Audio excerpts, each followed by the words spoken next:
Miss HIV, Miss HIV Universe is Jane Bloggs with 3 kids. She's you and me. She's strong, she's loving, she talks with her family about HIV. She's happy, she's living life, she's positively fabulous.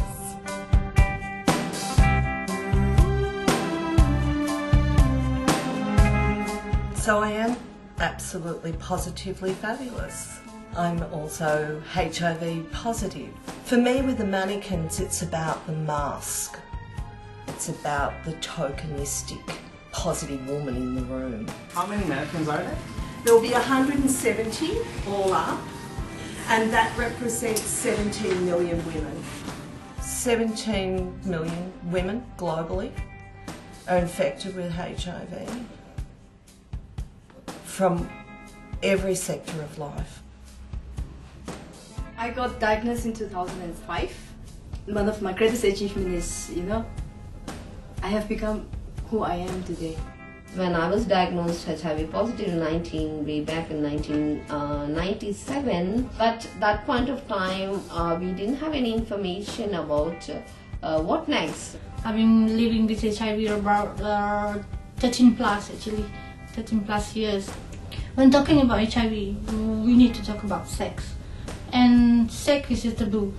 And women living with HIV since 8 years. I have a 17-month baby. My name is Noi. I am a woman living with HIV. She got HIV positive in 2000. I've been living with HIV for 13 years. When I was diagnosed, I was 18 years old. I living with HIV since I graduated my senior high school. My journey as a woman living with HIV has been an exciting one. It's been 7 years and I know there's a lot more exciting things that are coming up. My mannequins are going to be positively fabulous. They can tell the story of a woman living with HIV, and they can get up close and personal, and so can people to them. Women living with HIV are the experts. They have the answers, and people need to start to listen to them. Welcome everyone, we're at ICAP. This is the community forum and we're in breakout sessions. Everybody's coming together, putting together their message for the conference in Bangkok. Okay, when I see a group of women living with HIV, I said, okay, so these are the leaders. Yes, I feel proud of seeing women coming out. I proudly say that I am responsible women leader for women living with HIV. And I am a woman living with HIV. I'm Baby from Indonesia, Indonesian Positive Women Network. I'm a national coordinator. Please keep smiling and happy to be woman living with HIV. I've been doing HIV works as a volunteer since 2006 in Malaysia. I've been referring women living with HIV to my home. And I'm now having a shelter home for women and children living with HIV. They are in need of full support. They are neglected, like not existing. Women get more stigmatized, discriminated, because when women got HIV positive, society tend to think that they are bad women. Talking about the women living with HIV in Cambodia, it's about more than 40,000 women living with HIV. Cambodia is the developing country, and all the people living with HIV are very, very poor condition, and especially for the women, they cannot afford their transportation to access their care and treatment. Stigma and discrimination is there among all, and human right violation is there. So how do we collectively talk about these issues to advance all our human rights? We're talking about investing in women and girls. We're talking about involvement of women and girls, participation of women and girls, engagement of women and girls in all the platforms. Wait, just to clarify with the group, one advocacy message that's coming across is that there's no getting to zero without women. Everybody's clear with that. Welcome to Bangkok. Let us voice out, let us speak for ourselves. It's time.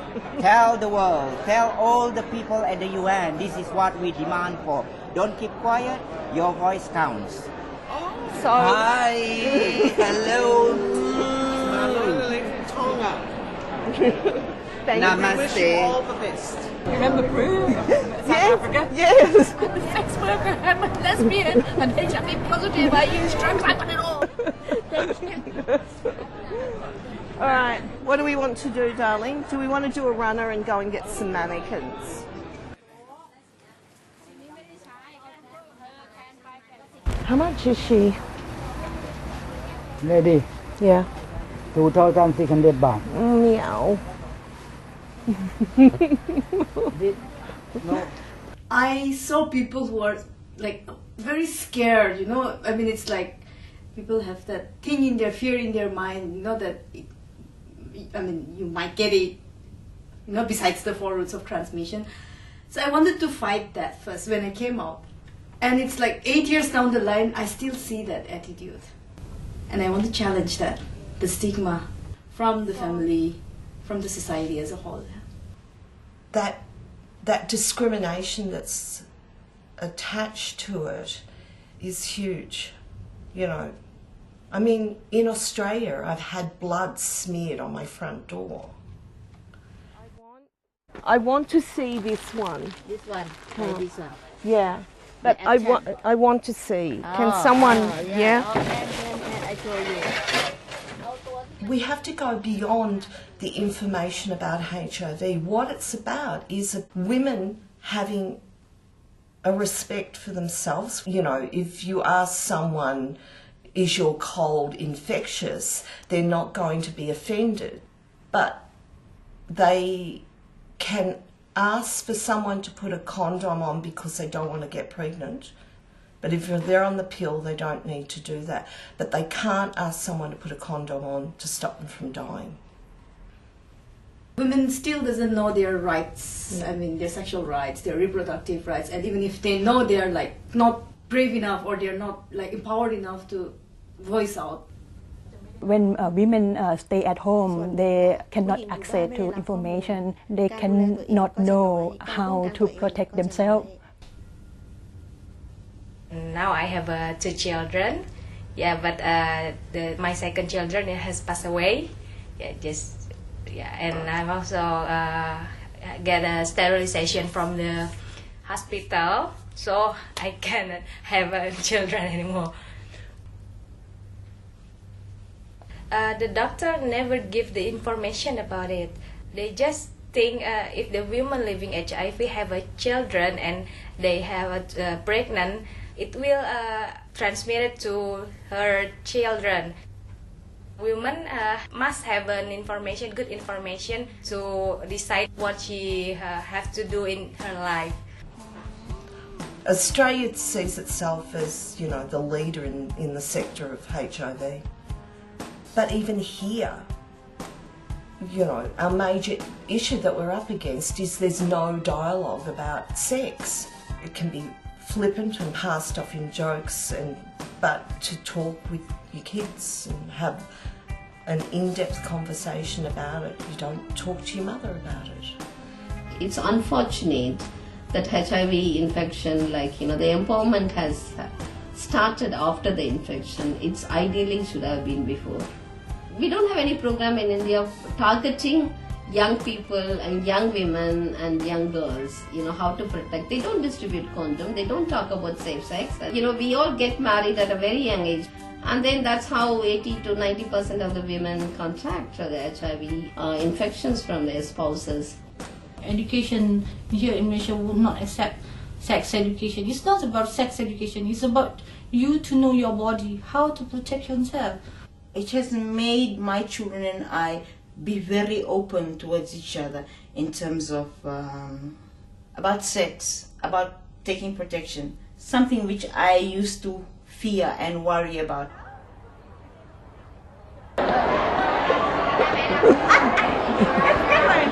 And I'm feeling absolutely fabulous and Positively fabulous. Positively fabulous.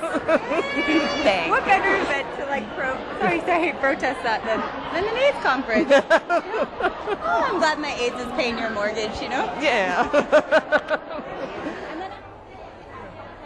One of the greatest, advancement is the treatment. That has actually, improved the quality of life of millions of women. Yes, you can have a safe baby. Those are a lot of developments and achievements that actually empower women to lead a normal, healthy life. Wow.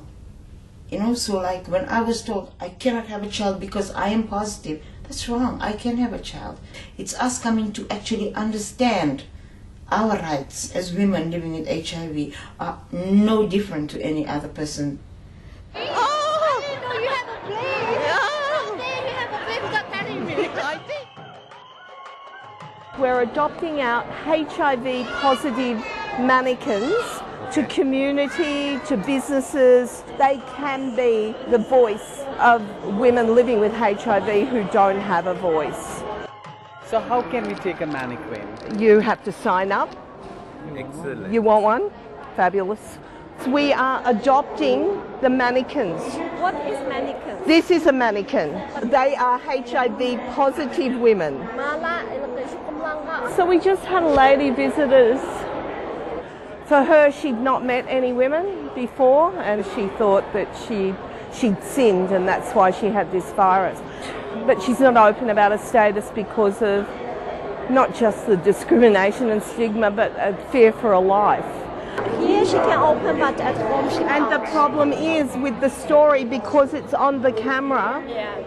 Now I see why you use this. Yes. You are doing fabulous work, and respect all the women with HIV. Yeah. And you are saving their life. Yeah. Tell her I am a woman living with HIV too. HIV Yeah. How many years? 19 this year. Yesterday she also met another woman who lives for 25 years, and she said, oh, we can live our life. When she knew her status, she thought she should stop her life. I'm already nearly 50. I'm not sure how long I will live, but the balance of what I've lived, I want to give it all to them. In order for them to live as normal as any other woman, they should know that. I felt, oh, it is not bad. There are men or women like me, and I have to survive. It's not how long you live, but how you live is very important. The quality of life, whatever I'm doing for the next few years, it should be on my own terms. It's time for us to just bring up our issue and let the world know this is us, and you have to realize that we are here.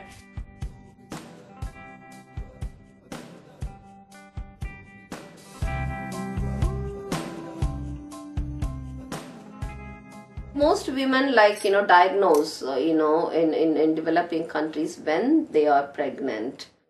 So that's how I also ended up, and I conceived. But I had abortions, which was, one was induced, the other one was spontaneous. So I was looking, I thought I'm healthy and I don't have any issues, but I did have some STIs. I was presented and I got treated. But then I was married for 3 years then, and so I was wondering why I have 2 abortions and what's happening to my body. And so I asked, but my husband had disclosed and confessed to me that he had an unprotected sex before we got married. And so that was so I said, hey, you said this to me, would you like to go for HIV test? So he went for HIV test, and then he found he was tested positive. I tested few months down the line, I tested HIV positive. So that's how we ended up, getting our results. But that point of time, we didn't have any information about what next, and then there were no medication for say to continue pregnancies, and there was no EZT, there were no antiretroviral drugs. So I had to take a decision not to get pregnant further, like in the future. So that ends my family planning. And but that kind of led to some violence, the domestic violence that I had to face within the family from my husband, that who wanted a child, and he didn't even bother about my decision. He didn't have any kind of a consideration for why did I decide to not to have children, based on what kind of information I had. So so that was led to some kind of domestic violence and emotional violence. So I had to actually, then few months down the line, I had to go for a legal divorce from my husband. So we kind of parted different ways. And but I felt like it's not how long you live, but how you live is very important. The quality of life was more important than the number of years that I'm destined to live. So I felt like for me, whatever I'm doing for the next few years, it should be on my own terms. When I was diagnosed HIV positive way back in 1997, I didn't feel, or I was not discriminated or stigmatized by my family when I disclosed my HIV status, because I had no idea of what stigma is all about. I thought it's just a virus. That was my understanding. So I just accepted it. But there are many other things that are most important in my life, for me, it's freedom for mobility is important, greater than the virus. And for me, right to have my privacy, and right to have bodily, autonomy, and right to have a free, violence-free life, and relationship is most important than the virus. So I just quietly accepted it, and then I felt, but I was very curious, to see who are the other people who have been infected, and how they deal with the virus, because there were 97, there was no information. Down the line, I met some of the great women like Kaushalya, who heads the Positive Women's Network in India, and other women, and I started learning about more information about counseling, the need for counseling, and how it affects. I felt like, it didn't even hit me, and I don't know what to do with that. Yes, I'm living and I'm not dying today, so I'm leading a normal life. And what is that, what is the great deal about this HIV? So somewhere I felt that there is something I can contribute, and how I'm kind of not really letting any outside stigma affecting me. So I've stayed immune to that, and so I always challenge, personally confront everyone who talks about how the transmissions and the disclosure and the stigma. So I consciously do this, because that's something I feel I can do.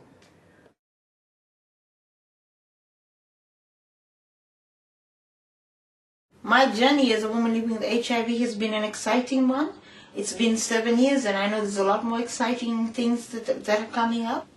In the beginning, for me, it was there was a lot of fear.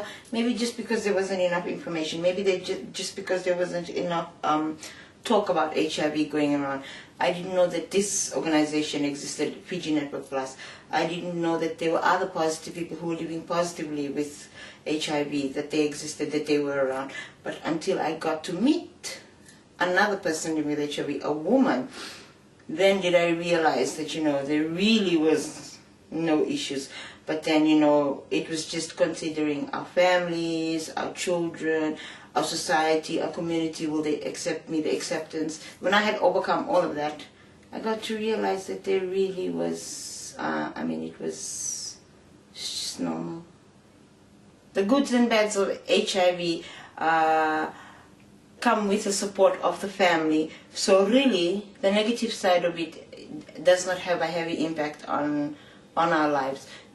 I believe if not for my family's support from the first day, telling me that HIV would not change anything in our home, in our lives, accepting me and my children, had it not been for that, I don't know what my life would have been like. First and foremost, if you do not have your family support, then which is really the backbone of your life, of everything. And then if you do not have that family support, then how are you able to take that next step out of your home? As long as your family accepts you for who you are, and as long as you are happy, you know, then nothing else matters. There are times when there are some of my peers, unfortunately their family do not even know that they are living with HIV, do not even accept them because of their status. And then when that does happen, you know, the best thing that I can only do is just be a shoulder for them to cry on, or just give them a hug and just be there to support them. That's all they need. You know, even sometimes words, they don't need words. They just need your presence, and just your presence alone makes a big difference. I've been living with HIV now for 7 years. So when I was diagnosed, my 15-year-old son was then 8. The first thing that I had to do was simplify HIV to their level, you know, bring HIV down to their level, talking about it openly. Because if I had hidden it, I believe I wouldn't be where we are today, all of us, my children and I. They know that it is something that happened because we talk openly about how I got infected, how their dad got infected, because of unfaithfulness and all of this. This is all spoken of very openly to our children. My children continue to grow with me as I grow to accept and learn HIV. And I believe they learn best from how I am coping with it back at home. And some Pacific Island countries it may be a bit slower, but back at home in Fiji, what is happening is the Ministry of Education has taken this on as something that is to be part of the curriculum. HIV, sexual reproductive health issues, and this builds on the knowledge, this allows for children to talk openly about these issues, which when it comes to involving sex is a joke, is a taboo maybe.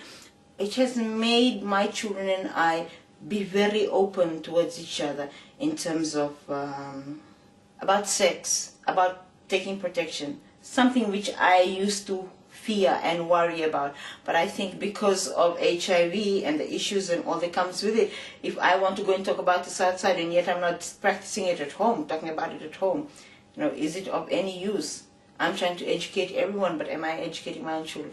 So my son has now, because we moved into a new environment altogether, he is now coming back into that phase where he is in fear of his mom being known as a woman living with HIV, in fear of being bullied or, you know, mistreated or so. I would strongly love our children to be comfortable, to be accepted in the society, irrespective of their mom's status, their sister's status, their grandmother's status, their aunt's status, just to be normal.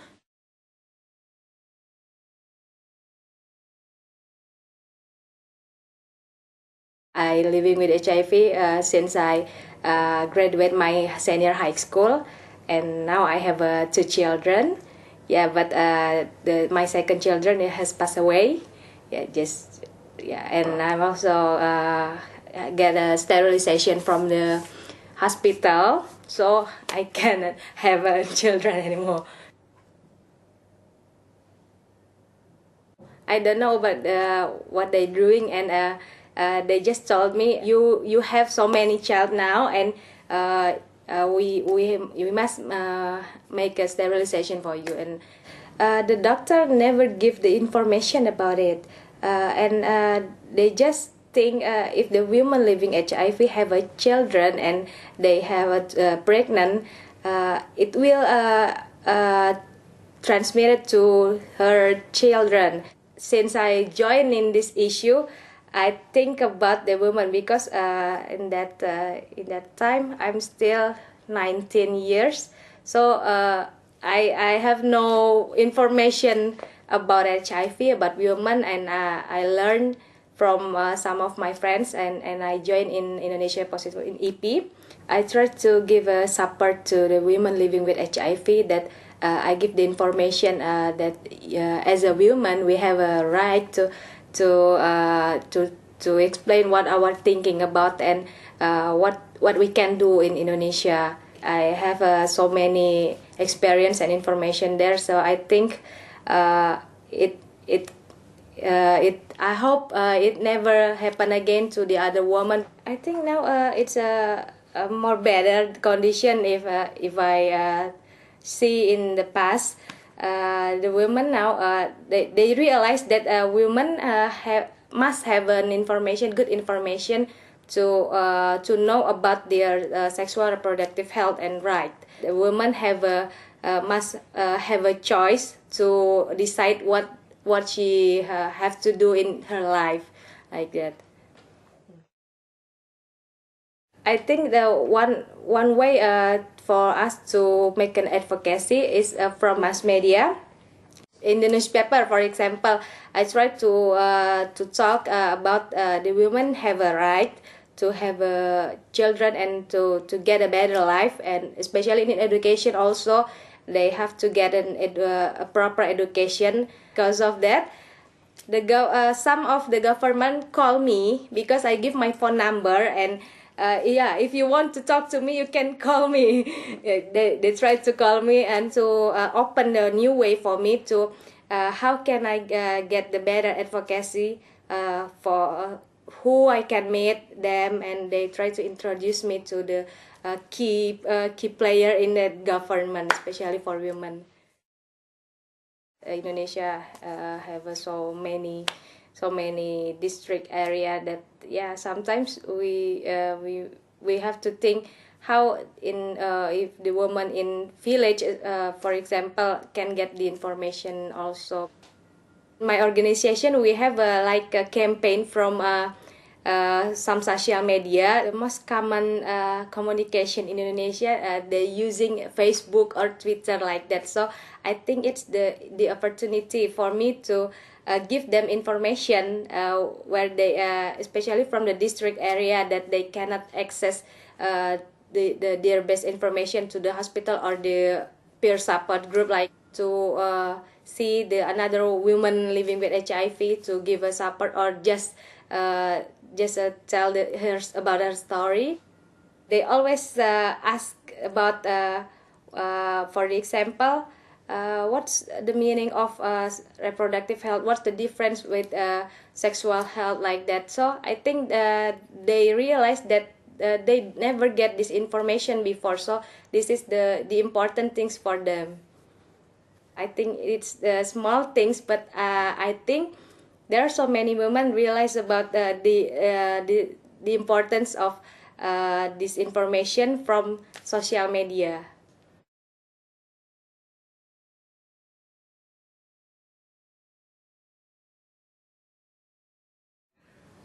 I've been living with HIV about 13 plus years, and I've been doing HIV works as a volunteer since 2006 in Malaysia.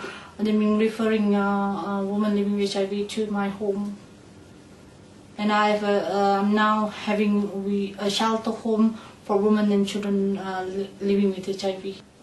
It started only this year. Before, I don't have any funding. It's all about my money, but a few money only, and then a few friends are giving a few money. So I focus that money is for the residents to eat and their needs. I'm staying there 24/7 hours like my friends are coming in to cook. Actually, women living with HIV in Malaysia, they are in need of full support. They are neglected. They are being, like not existing.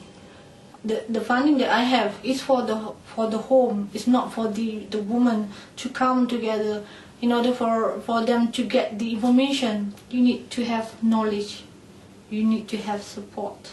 I want to fight for more money in order for the women to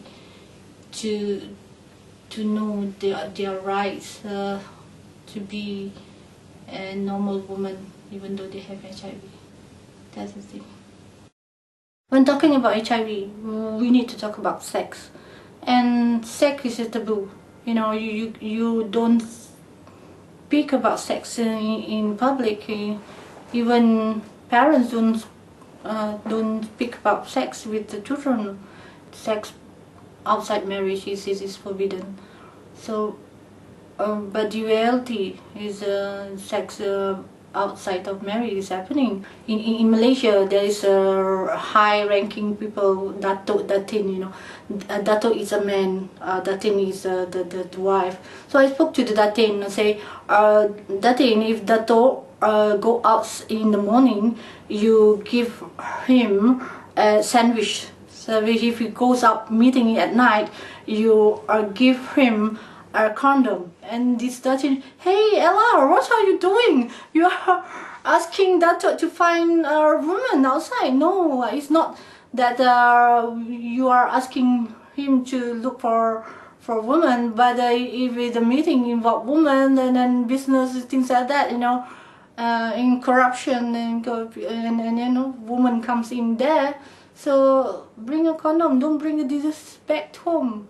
That's the message I try to give. But and then this group of Datin would not call me again to do to talk about HIV itself, just because of that sensitive issues. They cannot accept the reality is happening, and Dato is looking for a woman outside there. It's happening.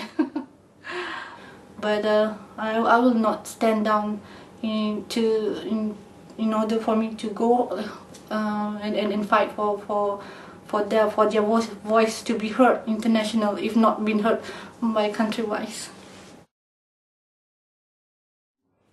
I recently have a new home, been given a bigger home, and then this home is at the end of the road.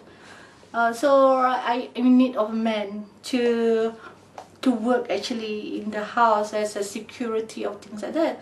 And suddenly I met this young boy who age is 27, and then suddenly when actually we are in a relationship of mother to son first, and suddenly the the feeling changed, and both of us are like, is it really happening? And he was saying, I would like to have you as a wife. I want to be there for you. I want to work with you to fight for this, what you're doing now, to be there for you.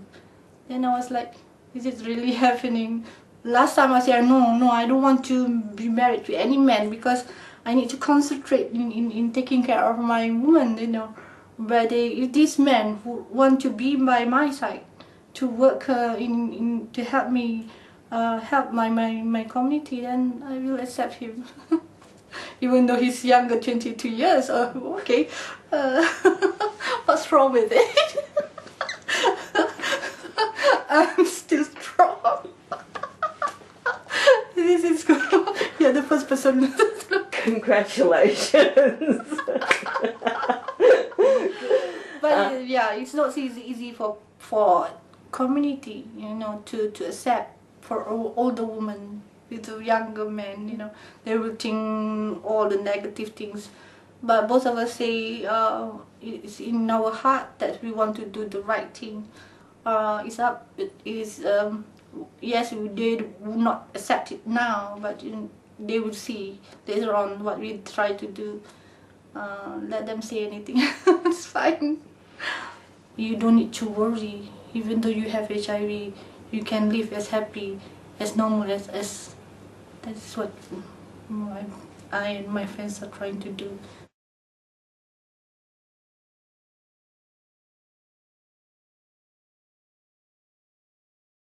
I got diagnosed in 5, and the reason why I came out to the public was, I don't know, but maybe I wanted to do something for my community. I saw people who are like very scared, you know. I mean, it's like we all know the 4 routes of transmission, but still people have that thing in their fear in their mind, you know, that you might get it, you know, besides the 4 routes of transmission. So I wanted to fight that first when I came out. And it's like 8 years down the line, I still see that attitude in many. And I want to challenge that, the stigma that each positive person is carrying. And then the stigma from the family, from the society as a whole. Prior to HIV, before I knew I was HIV positive, okay, I was just a young girl, but still, I did not know what I wanted in life. I had no aim. But I think after I learned my status, things changed, you know, working for the community and yeah, feeling proud of myself also. I think I'm more confident now. And yes, more confident, and I'm happy that I've changed myself a lot. One of my greatest achievements is, you know, I have become who I am today. Otherwise, I'm from a drug-using background, so, you know, the stigma, again, the discrimination and the kind of judgmental attitude that people have towards drug use, especially if you're a woman. Everything was lost, now I'm trying to gain it, and I think that will be my personal achievement. And in terms of professional achievement, I'm here at the regional network working for women across Asia Pacific, so I think it's a great achievement. So you now recognise that you are positively fabulous. I am positively fabulous. When I see a group of women living with HIV, I said, okay, so these are the leaders.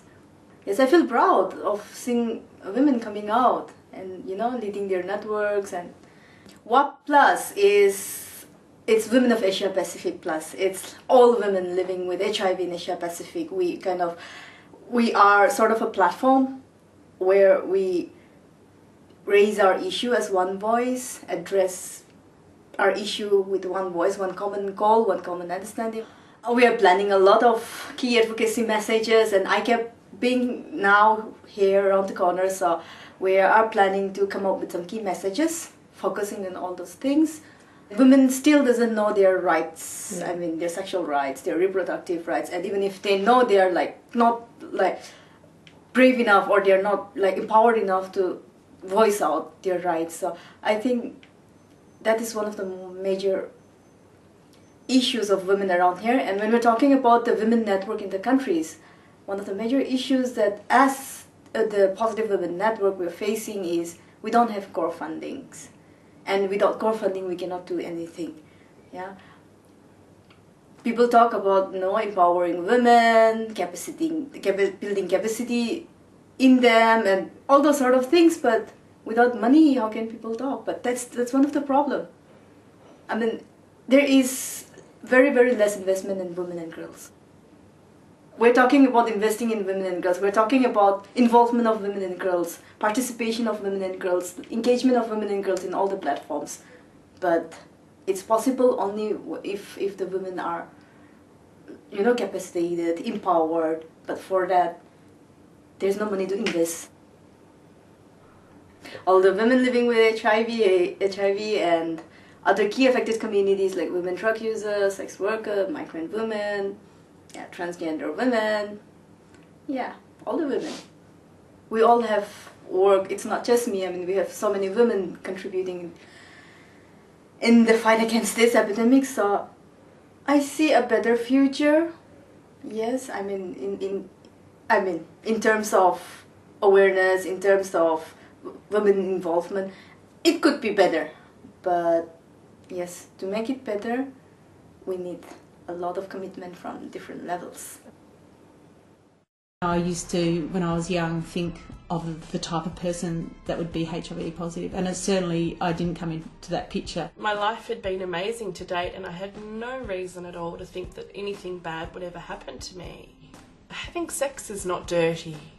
Having a relationship with someone is not dirty, and it's not deviant, and it's not unseemly. Society perceives it as a deviant disease. If we don't acknowledge it, that's the conversation that's going on with most people. How are we ever going to engage youth or picket fences or housewives and mums? HIV is a bit of a wake-up call. Well, it was for me. You know, ultimately it was a matter of take the medication and live, or don't take it and die. You know, it's kind of like living with a ticking time bomb. I want to be positive, and I want to be proactive, and I want to send great messages to my kids and my husband and say, I'm okay, I'm on medication and it's a chronic illness. But I might not be okay, and on the inside I'm thinking that every day. I might not be okay. Mum might not be able to get you from school. I might not be here next year to see you go to school camp for the first time. Women living with HIV, women that are out there on the edge trying to make sure that what has happened to them doesn't happen to other women.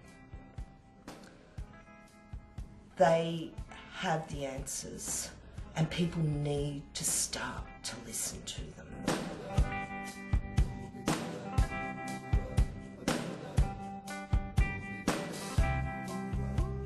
ชื่อสิรินทร์จันทงค่ะจากเครือข่ายผู้หญิง My name is Noi. I am a woman living with HIV from Chiang Mai. ชื่อเล่นเนี่ยหน่อยนะคะ She found out her HIV positive in 2000, and in 2002 she became a women living with HIV leader. She was trained to help doing peer support. Working in this issue, it's just for me to learn more about information on how to get myself treated, to be healthy, so that I can be healthy myself and don't need to be burden for my family and the society. And also, when I have knowledge, I can help support my friend, so I can contribute.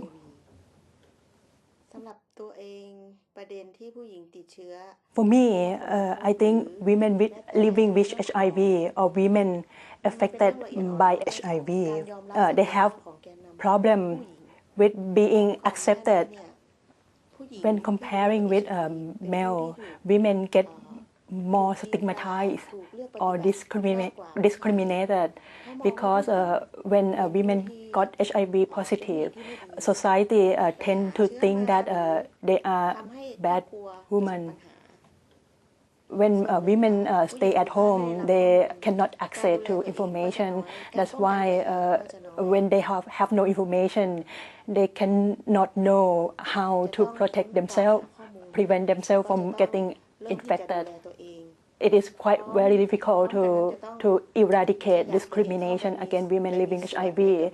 But for myself, if I can lift up just one woman and train her to become another women leader, I found it my success. แต่ HIV เป็นจุดหนึ่งที่จะต้อง You have to accept that when you get HIV, is not the end of the world. Women living with HIV tend to hide their positive status. ผู้หญิงก็จะไม่เปิดเผยตัวเอง They are worried all the time that if they reveal their positive status to their husband, whether he would accept this, or if she kept it a secret, will he love her? ดูแลครอบครัวดูแลลูก For us, for women living with HIV, to stand on our own feet and live in this world is that we need encouragement, and also we need knowledge, and we need not to be dependent with anyone. We can be self-reliant. At present, the society become more acceptance toward women living HIV, and women can access to treatment, and they are aware of their right and their want, and they can choose which way they would like to lead their life. I can tell you that all women living with HIV think that HIV is a disease, curable disease, but having that disease do not really deteriorate our dignity as a human being. If all women living with HIV get more educated and all of us work in network, I am sure that we will be more empowered, more strong, and we will not be discriminated by the society no longer.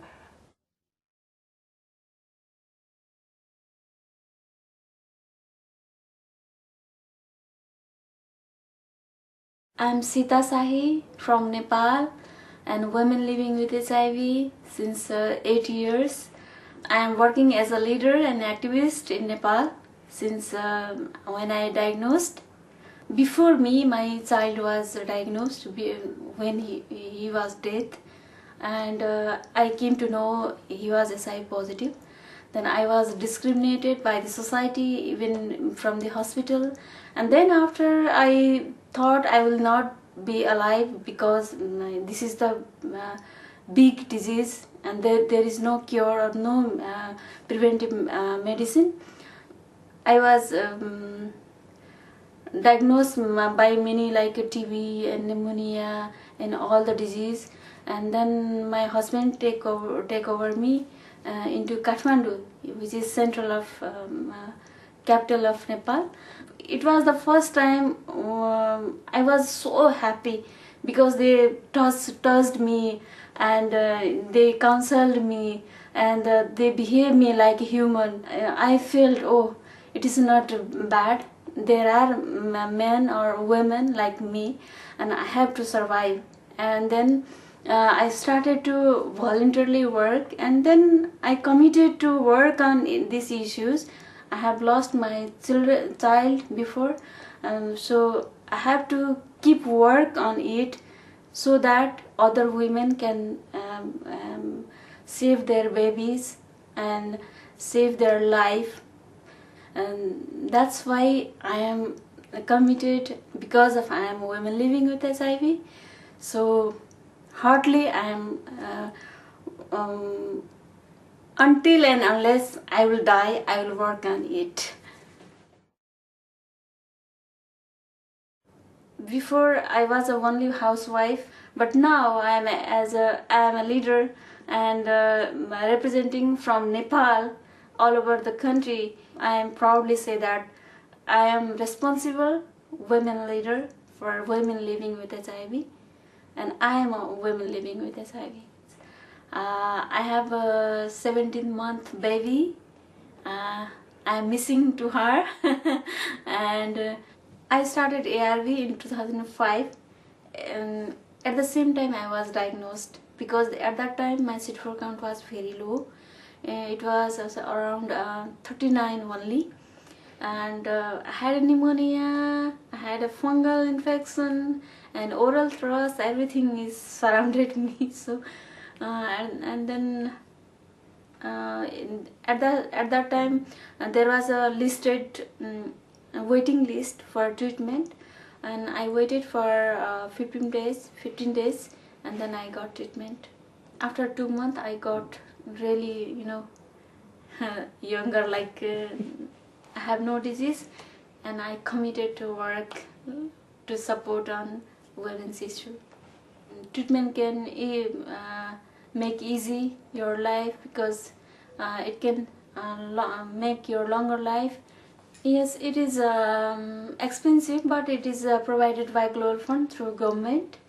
And viral load and CD4 count, it is not very expensive, but problem is geographical situation. Like women have to work, walk from like 6 days and 5 days of distance. That's why women are not getting properly in treatment. I have to support women living with HIV, and I have to prevent who are a housewife of migrant worker, who are ignorantly transmitted by their husband, and who are violated by their society being a woman, and stigmatized because of women, because of single, and because of women living with HIV. That's why this is my, how to say, this is my vision, to work for them, nothing else.